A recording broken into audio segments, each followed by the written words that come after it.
ہے کہ قوم کیا چیز ہے، قوموں کی امامت کیا ہے، اس کو کیا جان سکے بیچارہ دو رکعت کا امام۔ تو اس میں بہت بڑا ایک میسج ہے، پنہا ہے۔ اور یہاں پہ مولویوں نے کیا کیا کہ دو طبقے ہیں جی آپ کے جو کبھی بھوکے نہیں مرتے، ایک یہ جو فوجی ہیں یا کہہ لیں بیوروکریسی، اور دوسرا مولوی۔ یعنی ہمارے آپ نے ملک میں سنا ہوگا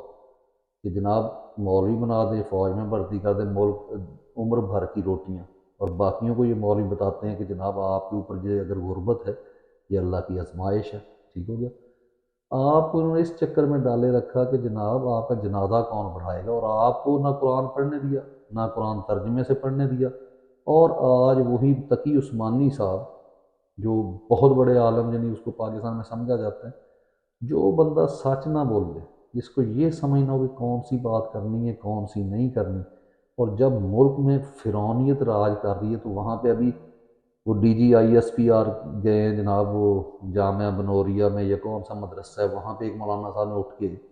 آئی ایس پی آر کو جو ہے بنا دیا کہ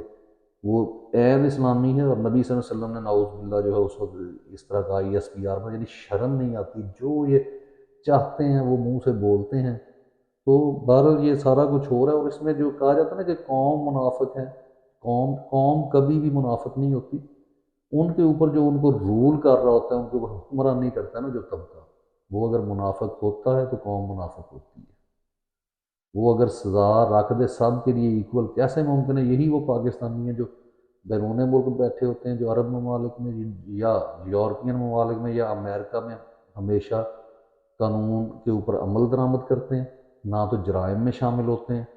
اچھے طریقے سے زندگی گزارتے ہیں۔ اگر پاکستان میں یہ سارا کچھ ہے تو یہاں پہ اس کی وجہ عوام نہیں ہے، اس کی وجہ